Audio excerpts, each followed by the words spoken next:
Spoštovani, lepo pozdravljeni, dobrodošli. V konzorciju začenjamo pogovor o tem, kako COVID prizadene človekov centralni živčni sistem, natančneje, kakšne posledice pušča okužba z virusom SARS-CoV-2 na naših možganih.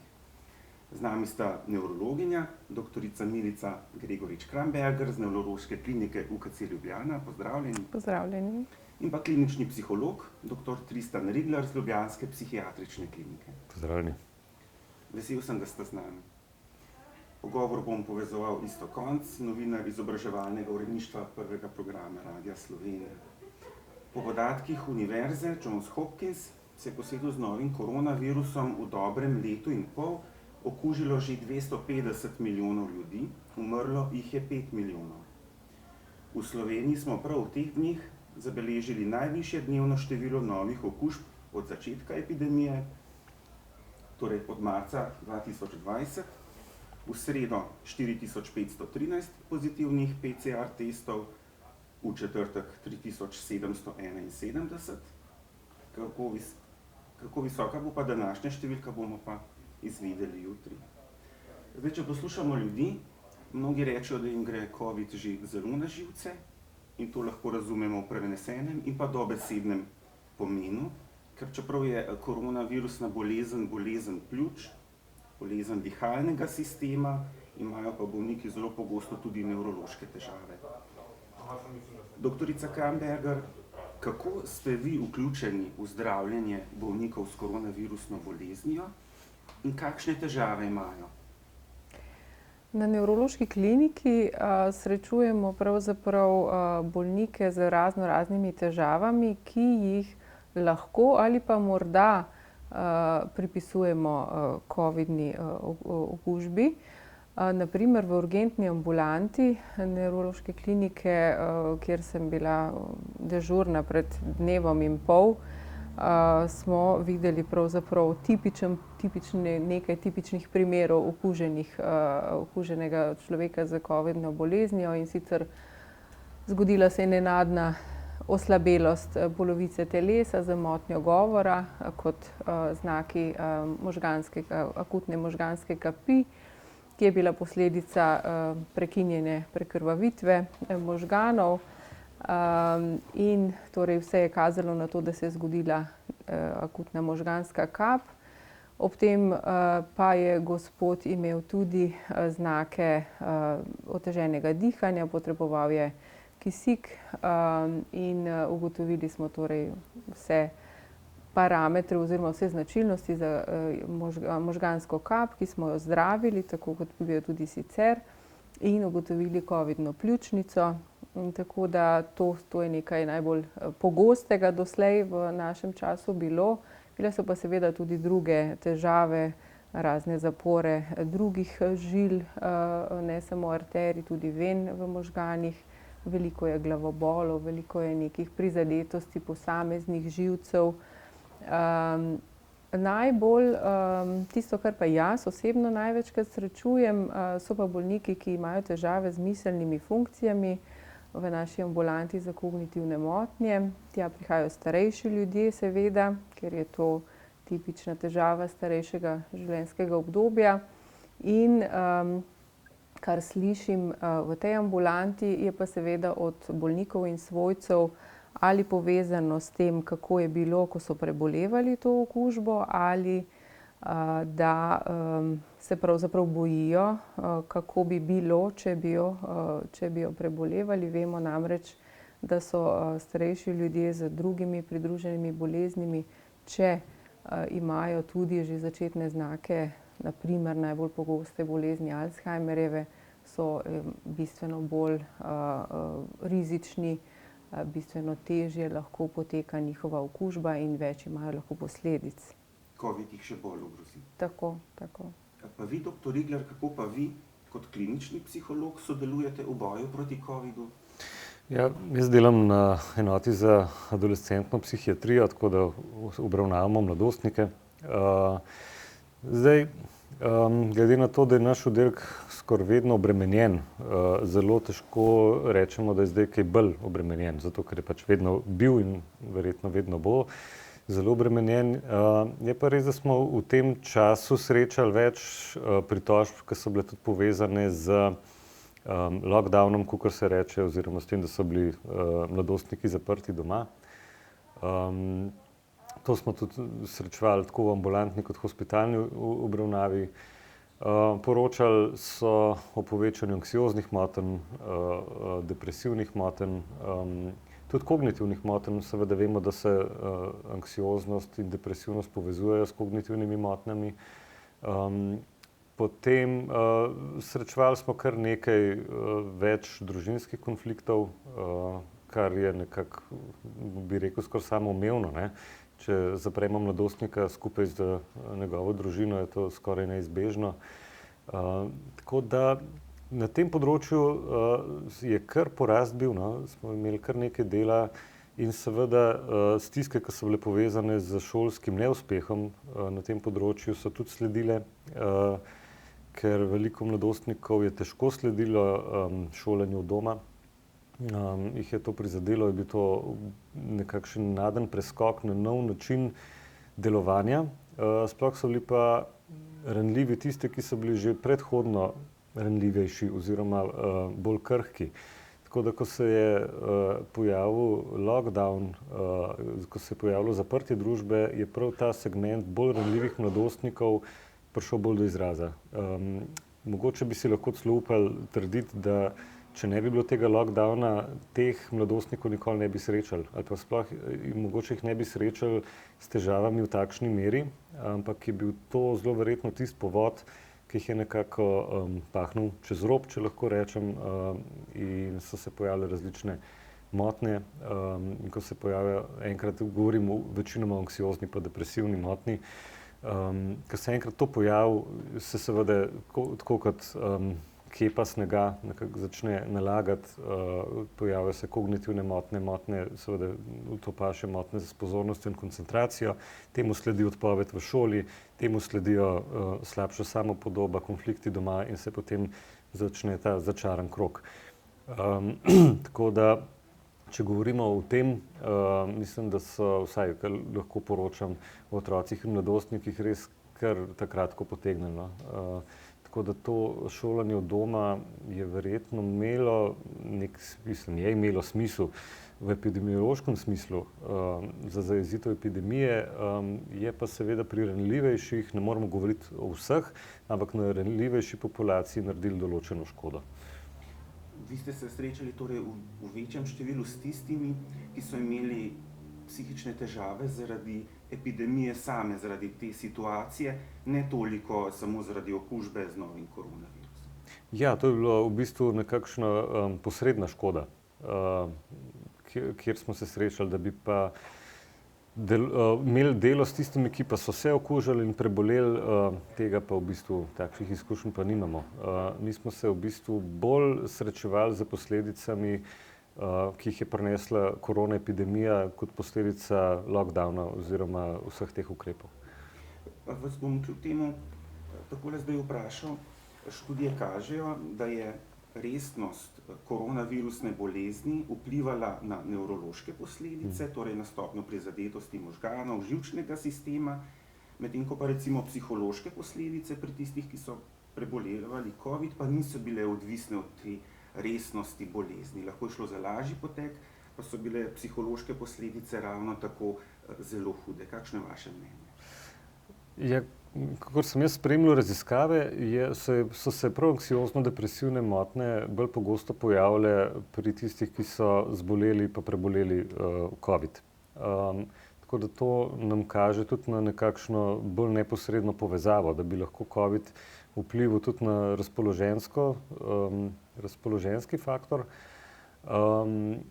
Moram iskreno povedati, da takšnih primerov jaz nisem obravnaval, ampak obravnavali pa smo te posredne primere, no, kot posledice vseh ukrepov. Ampak ja, literatura kaže na to, da ima lahko COVID tudi takšne posledice. In če spremljamo, katere sisteme vse lahko COVID prizadene, se mi zdi, da je to prav tak široka pahljača in da lahko vsakega prizadene na določenem področju. mislim, da, kakor sem sledil, da ni nekakšnega enoznačnega odgovora, kaj bo COVID prizadel, ampak da je pri vsakmu nekakšna uganka. No, sej, mogoče bi ti kaj dodala pri tem. Doktorica Kramberger, torej, da je poškodba možganov lahko huda tudi pri tistih ljudeh, ki so pa v bistvu preboleli samo blažjo obliko koronavirusne bolezni, če tako rečem. Ja, na to kažejo dejansko številni opisi, a ne. Ko sem gledala malo te v bistvu delajo retrospektivno analizo podatkov ljudi, ki so preboleli COVID, a ne, v bistvu je vsaj 30% teh imelo neke vrste nevrološko težavo. Še več je pa bilo tisti, ki so imeli vsaj neke blage težave oziroma neke take, ki jim rečemo nespecifični, a ne, neka utrujenost, motnja zbranosti, a ne, vemo, da je tudi na primer nekaj, kar je pa ni splošno, je pa na primer težava z vohom, okušanjem, a ne. To je zelo, zelo pogosto, a ne. Te težave seveda lahko pripišemo na eni strani socialni spremenjeni sliki, a ne, drugačnim interakcijam, cela družba deluje drugače, lahko pa očitno glede tudi na ne samo te opisne epidemiološke retrospektivne analize, lahko tudi glede na, sem ravno pred kratkim prebrala, da so pravzaprav pri tistih ljudeh, ki so umrli zaradi covidne bolezni, tista področja, ki predvsem skrbijo za oziroma nam omogočajo dobre te miselne funkcije, učenje, pozornost, čustvene reakcije, fine gibe, da so v teh področjih pravzaprav spremembe vnetne, ki pripisujejo možni posledici covida največje. Ne. Tako da gotovo, da gre za eno kombinacijo, ki je privedla na eni strani do hudih bolezenskih sprememb, ki jih lahko dejansko prepoznamo s pomočjo preiskav in klinične slike, in na drugi strani tudi nekih objektivnih težav, ki jih pa mogoče ne moremo zmeriti oziroma jih ne znamo zmeriti zdaj. Ne. Možganska megla je pravzaprav besedna zveza, ki jo zdaj v javnosti pogosto slišimo, ko beseda pravzaprav teče v posledicah covida na možgane. Zdaj, kaj ste vi opazili v svoji ambulanti, kaj pacienti opisujejo pod to besedno zvezo? Ja, ljudje ki zdaj dejansko se mi zdi, da se ta besedna zveza se je kar nekako že uveljavlja, a ne. Ampak to dejansko jaz vsaj slišim bolj ne v naši ambulanti, ne v tej kognitivni ambulanti, ampak mogoče v ambulanti, ki je tudi v urgentno ambulanto so napoteni taki, a ne. In pri njih običajno ne z našimi temi relativno preprostimi presejalnimi metodami ne ugotovimo, ne znamo ugotoviti tistega problema, ki ga oni opisujejo, ne, ampak očitno čutijo verjetno opisujejo neke vrste motnjo zbranosti, mogoče opisujejo neko notranjo, ne vem, tesnobo ali neko kombinacijo tega, ker po vseh teh naših nevroloških opisih, definicijah, a ne, mi nekega kognitivnega deficita pri takih ljudeh največkrat ne znamo opredeliti, zmeriti, ne. Tako da to je človek, na primer, ne vem, med 30 in 50 letom starosti, mogoče kaj takega večkrat opišejo ženske, ampak to so moja opažanja, to seveda ni osnovano na nekem resnem opazovanju in študiji, a ne. Doktor Rigler, vi prikimavate, tudi nekako ste že naleteli na to možgansko meglo pri vas? Ja, mogoče mladostniki uporabljajo bolj brain fog, ker so malo bolj, kaj rečemo, ameriško-angleško naravnani. Je pa res, da ta izraz se je kar razširil in ga tako zelo vsesplošno uporabljajo, ne. Zdaj pa, da bi lahko to ločili, ali je to povezano z covidom ali ne, si pa jaz ne bi upal reči. Zato, ker so ga prevzeli In pri mladostnikih velikokrat že pred COVID-om, ali pa bom rekel celotno zgodovino, srečujemo mladostnike, ki imajo težave z učnim uspehom, s koncentracijo, s pozornostjo. Zdaj, če k temu dodamo še kakšne psihološke, psihiatrične motnje, je pozornost pa koncentracija na dnu, ne. Zdaj pa prišel ta novi izraz, ki so ga nekako usvojili in razlagajo vse s to možgansko meglo. Tako da težko ločimo zdaj kaj je kaj, ne. Znamo pa to interpretirati, da je to, so nekakšne motnje na področju zbranosti, koncentracije in seveda posledično kognitivne uspešnosti, ki pa v procesu šolanja pa akademskega uspeha ključna. Zdaj, kar se tiče recimo testov, je res, ne. Lahko naletimo na dva primera, kjer nekdo opisuje grozne motnje s koncentracijo in pozornostjo in testi tega ne pokažejo. To še ne pomeni, da ta človek tega nima, ampak je pa to zelo dober pokazatelj, da zmore nekaj, kar v bistvu ni niti on pričakoval, oziroma ga ne moremo dati v tisti segment populacije, ki lahko rečemo, ok, ta človek tega ne zmore, ne, in ima težave s koncentracijo. Ta drugi seveda pa je, da se potrdi. To pomeni, da dejansko se pokažejo, da ta človek teh zmožnosti kognitivnih nima, po drugi strani pa tega ne moremo neposredno vzročno posledično pripisati ali določeni nevrološki, nevropsihološki podlagi ali pa to mogoče posledica motnje.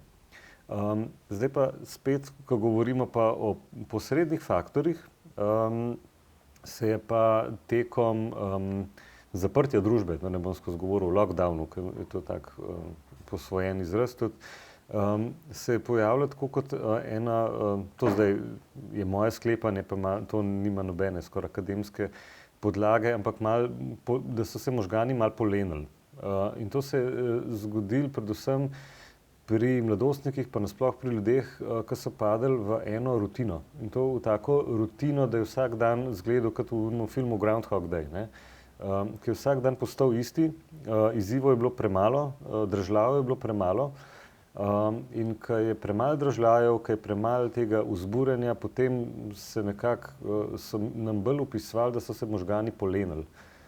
In se potem, ko se nekako to zgodi, se zraven zelo hitro nacep še ena taka znižano razpoloženje, ne morem glih reči depresivnost, ker depresivnost ima kar stroge kriterije, ampak eno znižano razpoloženje, ena distimija zares, ena brezvoljnost, in potem se to nekako vse poveže v en tak sklop te možganske megle, polenjenja možganov, apatije, zmanjšanja volje, hotenja, in tako en tak grozen klopčič, no, ki ga potem poskušamo tekom zdravljenja vsaj malo ublažiti, zares ga pa iskreno pod temi pogoji zelo težko odvozlamo, zato ker objektivna situacija je taka, da trenutno, ok, je v redu, ne, družba je bila zdaj odprta nekaj časa, ampak ravno danes, no, anekdotično iz oddelka, je pri pacientih grozna stiska, kaj bo. Dejansko, ko se v medijih že govori o možnosti ponovnega zapiranja družbe, se tako pojavlja kot nekakšna retraumatizacija tega, kar je bilo, in strah, kako bomo preživeli še eno tako sezono, še eno tako zimo, kaj bo s šolo, in nekako je prisoten ta vsesplošen strah.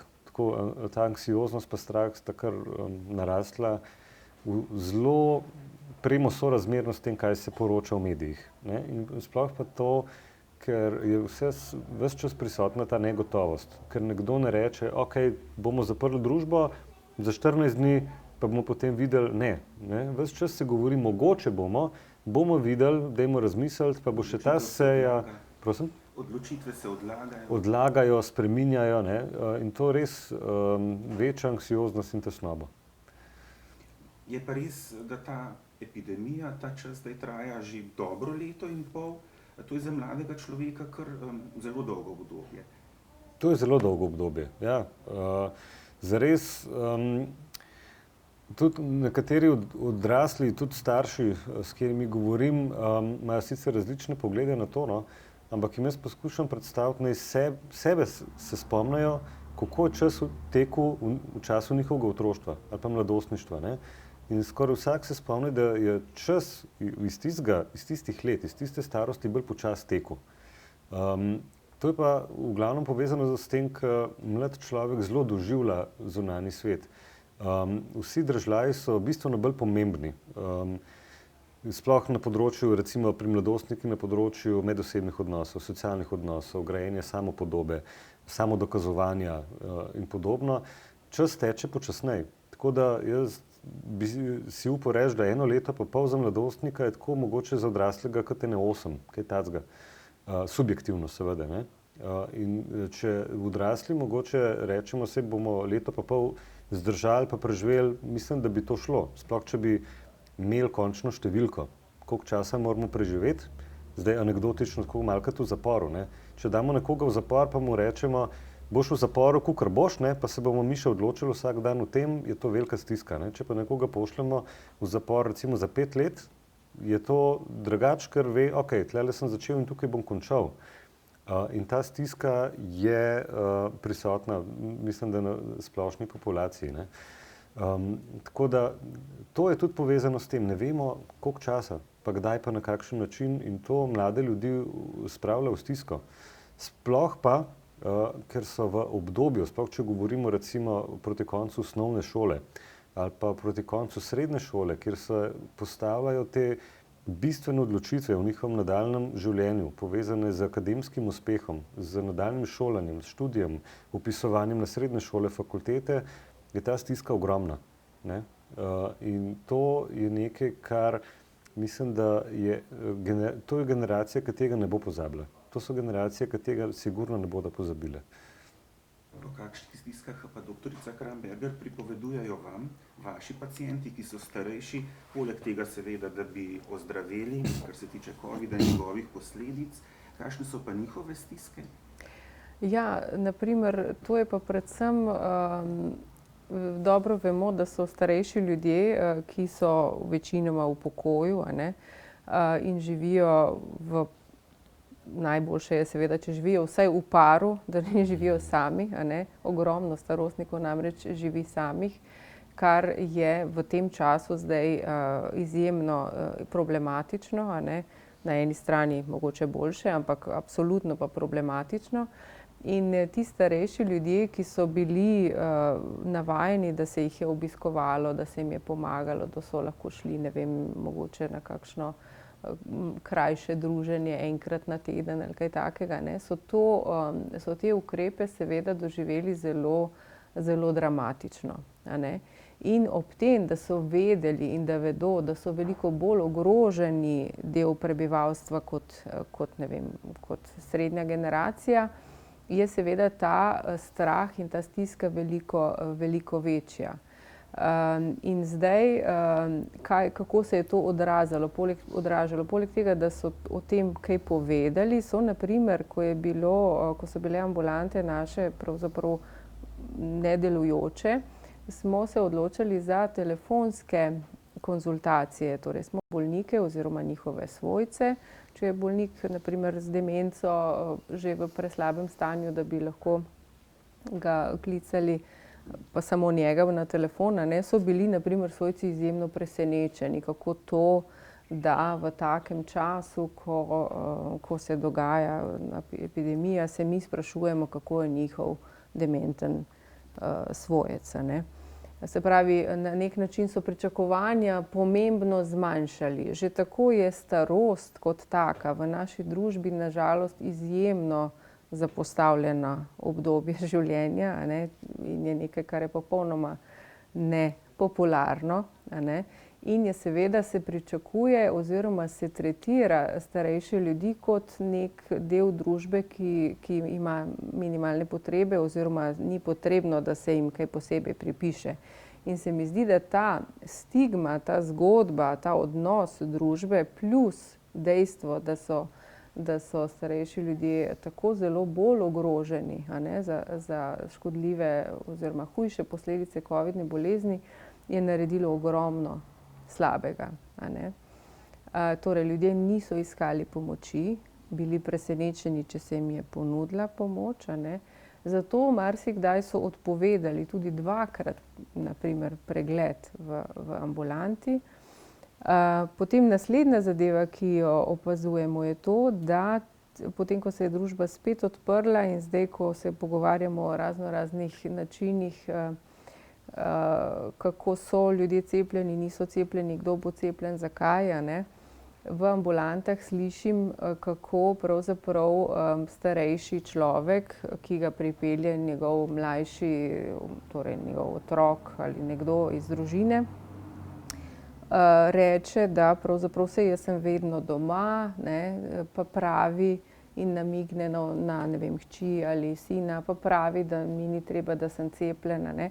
Se pravi, tukaj je en kup enih sovplivanj tega, a ne, te vse situacije, tega mogoče nekih informacij, ki se prepletajo, a ne, in posredno mislim, da naredijo ogromno škode, ne, starostniku.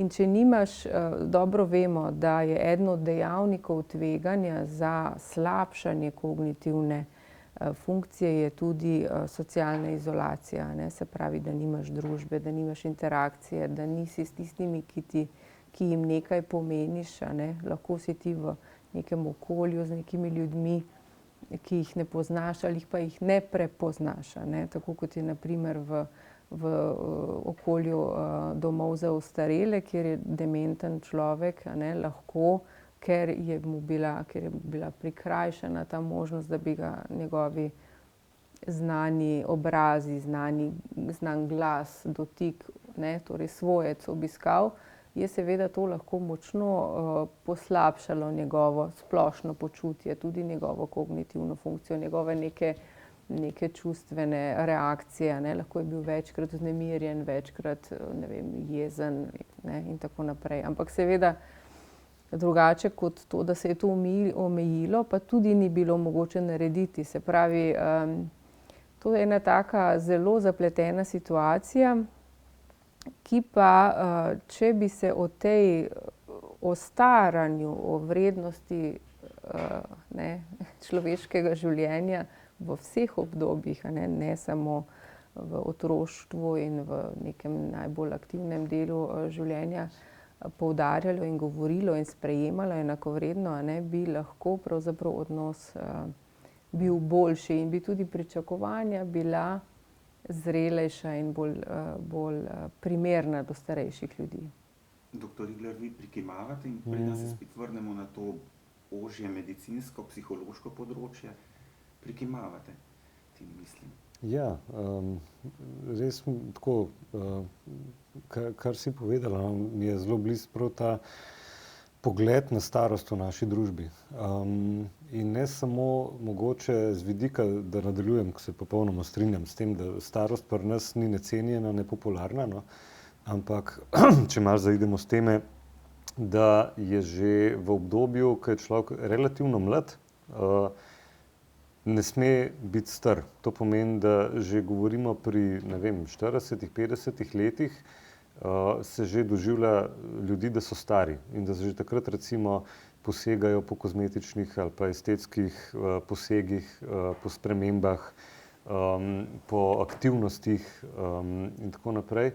Kar pa vse posledično vpliva na mladostnike, ki opazujejo te ljudi, ki so jim po eni strani vzor. Še vedno smo na temi, zato ker v tem času so se mladostniki v času lockdowna zelo preselili v ta virtualni svet in so formirali svoje odnose v tem polju in seveda formirali tudi svojo lastno podobo na podlagi različnih socialnih medijev, interneta in tako naprej. In te vrednote, da mora biti človek bogat, fit, lep, popoln, so popolnoma v neskladju z to realnostjo, da se vsi staramo, ne. In zares težko rečemo potem v tej zmešnjavi, kdaj so tista optimalna leta, ne. Zato, ker človek mlad pa mladostnik je še malo tako kot v razvijanju, ne, pa še ni izdelan, ne. Potem, ko pride nekje, zdaj govorim te splošne predstave, ne govorim, da se s tem strinjam, ampak 20-30 takrat bi mogel biti nekako optimalen, ne, ampak vemo, da noben zares takrat ni. Takrat si mogoče lahko fizično zelo sposoben, ampak ti bo sigurno nekaj manjkalo. Ali bo manjkal stabilen partnerski odnos, ali bo manjkala finančna varnost, ali v karieri ne boš dosegel vrhunca še. Zato je zmeraj nekaj, česar ni.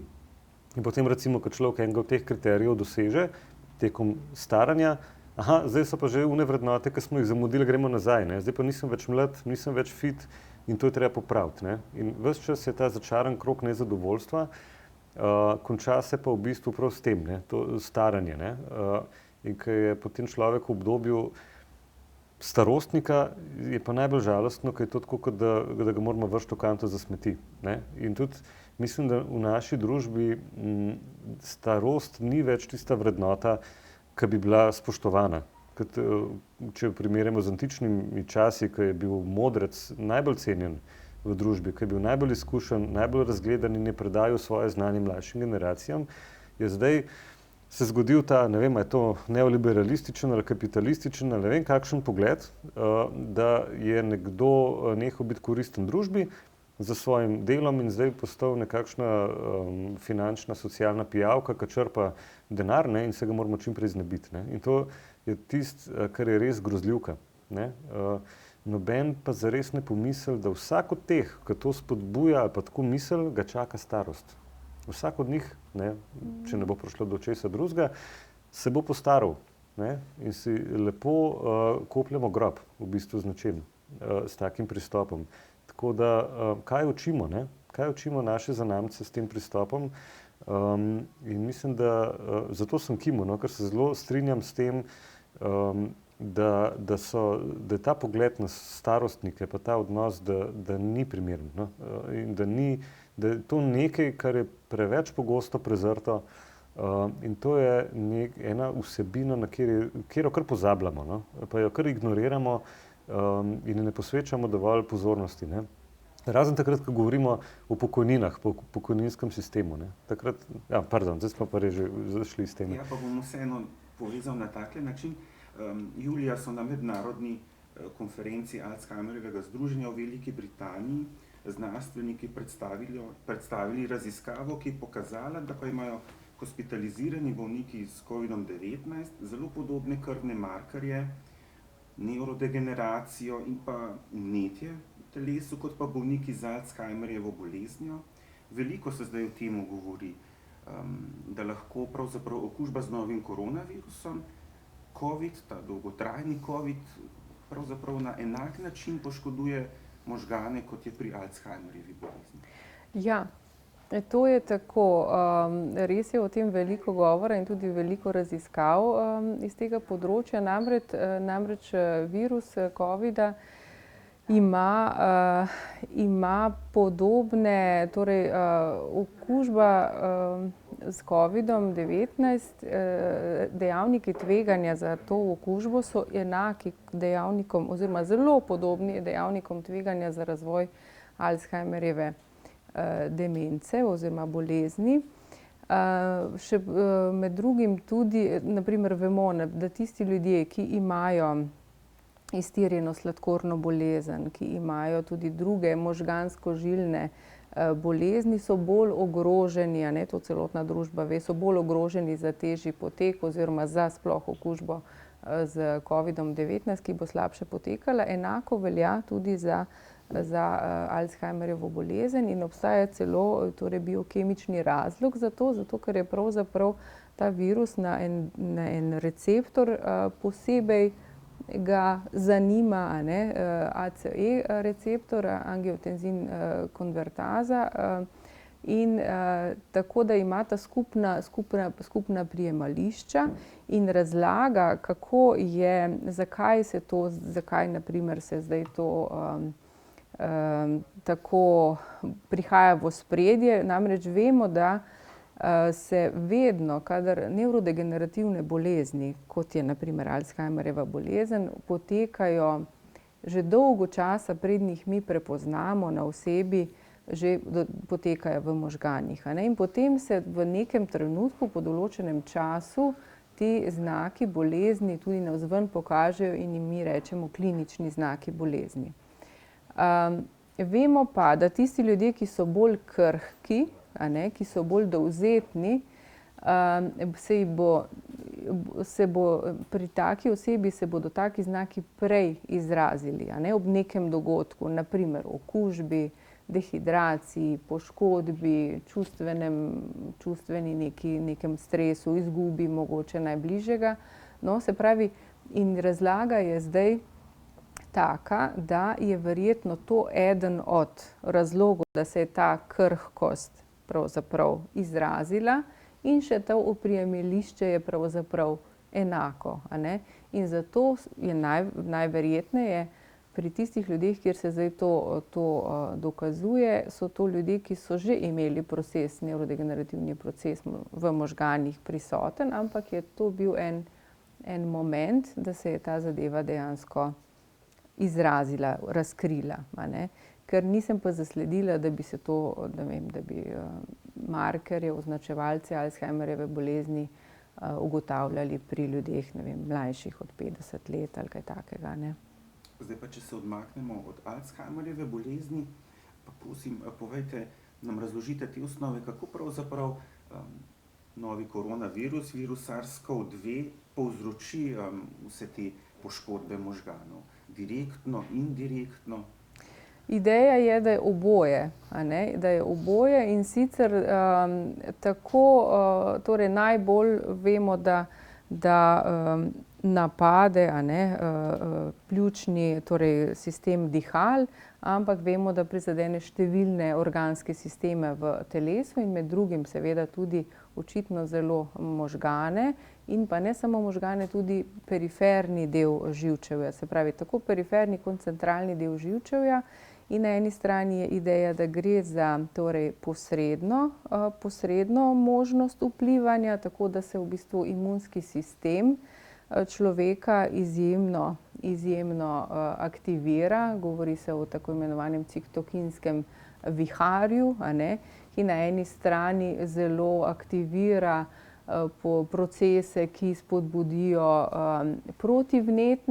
protivnetna dogajanja in na drugi strani pa tiste procese, ki pravzaprav posredno potem na nek način ohranijo to informacijo o tem vnetju in zakasnjeno potem vplivajo na neka dogajanja bolezenska, ki so v telesu, na primer v možganih že in v bistvu jih peljejo naprej, jih spodbujajo, da se hitreje dogajajo, na primer kot pri nevrodegenerativnih boleznih, kot je Alzheimerjeva. Se pravi, na eni strani na imunost in posredno, na drugi strani pa verjetno preko retrogradno, preko posameznih perifernih živcev, tipično je ideja preko olfaktornega, torej vohalnega živca, tudi preko živca vagusa, klateža, ne, ki ga imamo preko prebavil, ne, in tako se na primer razlaga, kako se v bistvu zaradi tega zgodaj ali pa pogosto bolnik izgubi voh, izgubi okus, ne. Tako da to so ideje in v bistvu potem po drugi strani imamo pa še vpliv na sposobnost starjevanja krvi. Vemo, da so ti bolniki bistveno bolj nagnjeni k tvorjenju strdkov, a ne, ali v pljučnem žilju ali v možganskem žilju, a ne, in na ta način se seveda potem tudi nevrološka komplikacija lahko zgodi, kot je možganska kap, tromboza venskih žil v možganih, na primer. Tudi o glavobolu poročajo, pa o pomanjkljivi koncentraciji, o motnji pozornosti. Tako, tudi o tem smo že govorili, a ne, to so pravzaprav taki simptomi, ki so na nek način, jim rečemo kliniki, da so zelo nespecifični, a ne, kadar najdemo dejansko neko strukturno spremembo, ne, lahko imamo glavobol na primer ob zaprti žili, lahko imamo glavobol ob neki spremembi strukturni v možganih, a ne, potem je to glavobol, ki je posredno povzročen s tem. Sicer pa, če je glavobol na primer ob okužbi, vemo, da imamo marsikdaj ob neki okužbi lahko glavobol, je to neka nespecifična težava, ki seveda je prisotna, ampak točnega razloga, a ne, zato pa ga ne moremo zelo natančno opredeliti, a ne, oziroma ga v primeru covida mislim, da še ne poznamo. Jaz sem govoril z računalniškim programerjem Davorjem Tavčarjem iz Škofje Loke. On je svojo izkušnjo z okužbo in pa s covidom in s tem dolgotrajnim covidom ves čas beleži tudi na svojem Facebook profilu. On že pravzaprav 1 leto preboleva okužbo, že dalj časa, in zdaj ima zelo izrazito to nevrološko simptomatiko. Že približno 6 mesecev tedensko hodi tudi na nevrološko kliniko, na rehabilitacijo. Zdaj, če malo več poveste o tem, kakšno je lahko zdravljenje, kakšna je lahko pomoč, rehabilitacija v vseh teh nevroloških težavah ob covidu. Ja, zdaj zelo natančnih vpogleda, kako konkretno na primer poteka rehabilitacija, na primer na Inštitutu Soča, ali vem, da tudi v Mariboru potekajo rehabilitacije za zakasnjene težave po covidu. Te natančne informacije o tem nimam, ampak predstavljam si, če ima nekdo, če se je nekomu ob covidu zgodila možganska kap, bo seveda ta rehabilitacija usmerjena v ta problem, ki je nastal zaradi tega dogodka, tudi zaradi te okužbe.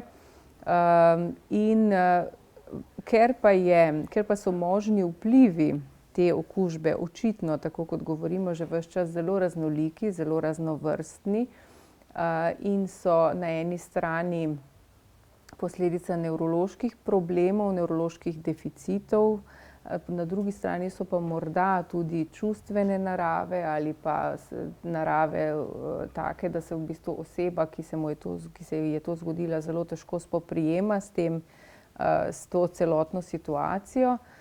Si predstavljam, da je rehabilitacija za take bolnike zelo kompleksna, multidisciplinarna. Torej na eni strani gotovo ima pomembno vlogo, si predstavljam, psiholog, gotovo ima pomembno vlogo fizioterapevt, nekdo, ki tudi v bistvu vključuje nazaj bolnika oziroma to osebo v dnevne aktivnosti, torej delovni terapevt, a ne. V primeru, da je potrebna konzultacija s strani zdravnika, velikokrat govorijo o kakšnih bolečinah, trajnih bolečinah, ali je to glavobol, ali so bolečine vzdolž rok, nog.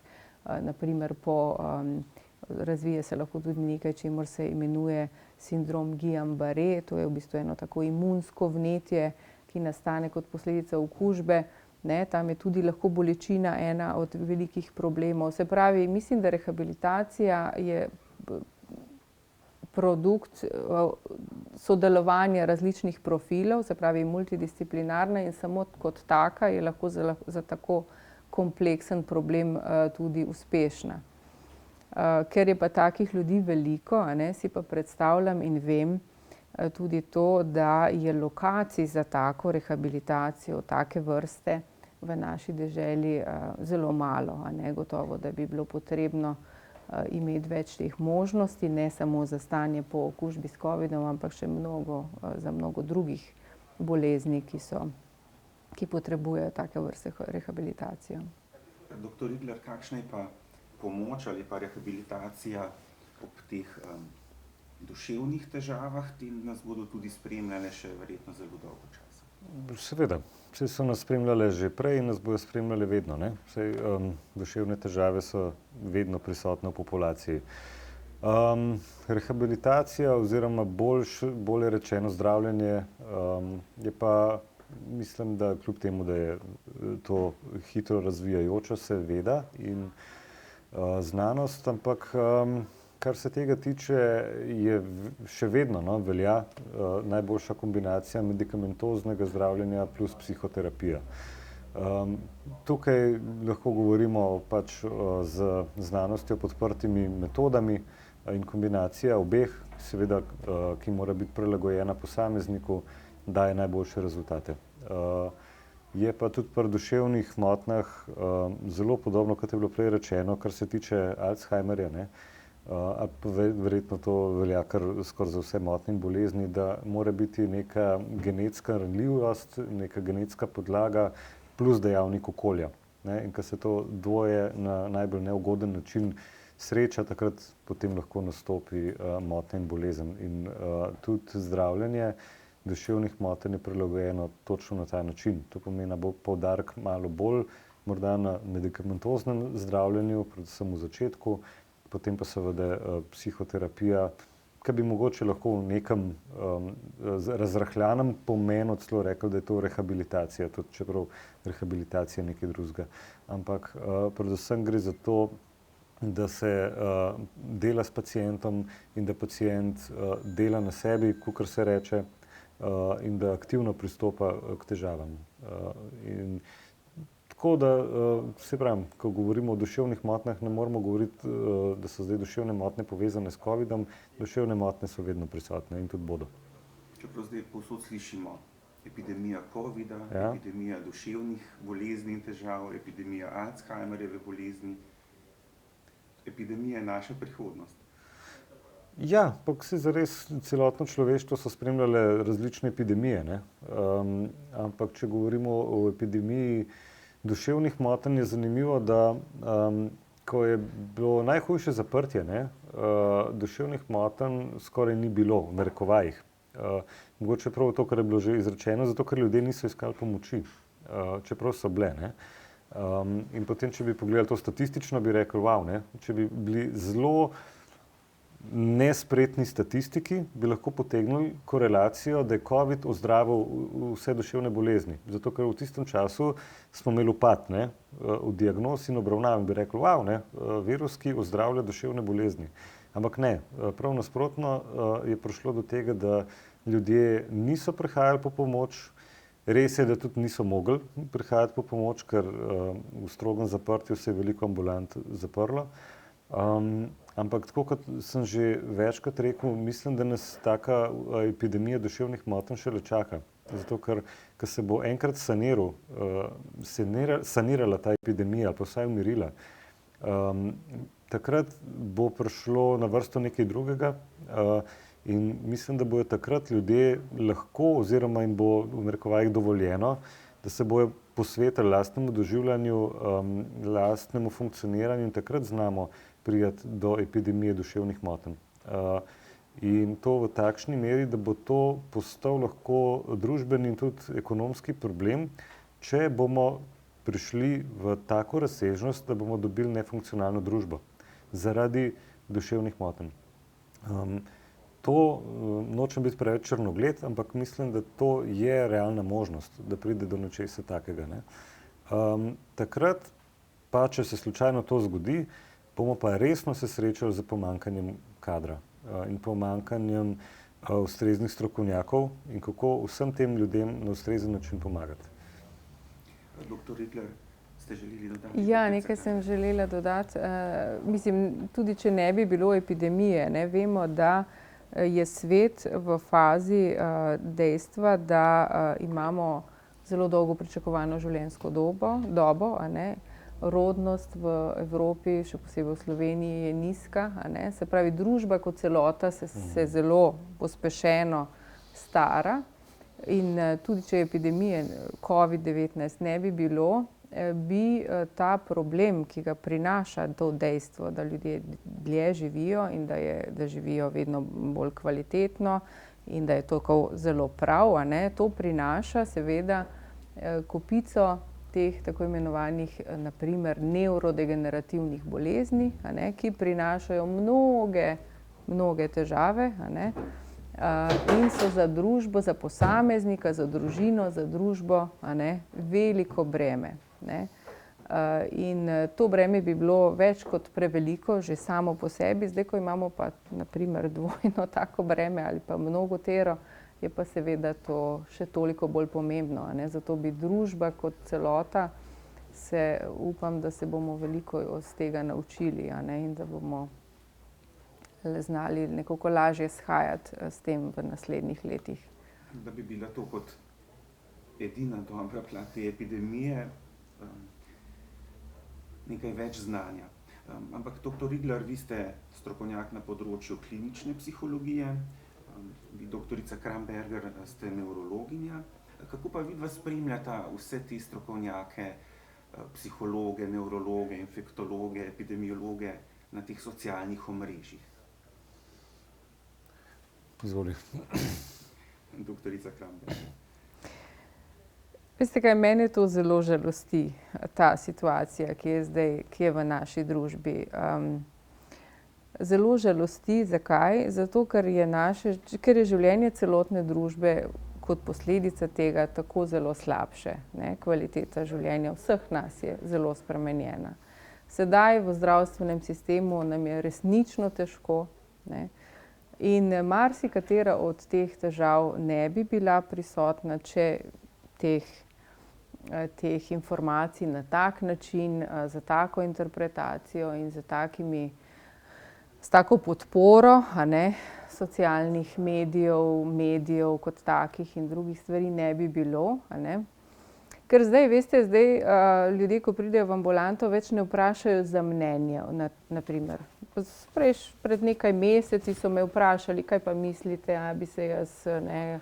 kaj mislite vi o tej epidemiji, kaj mislite o cepljenju. Tega zdaj ne vprašajo.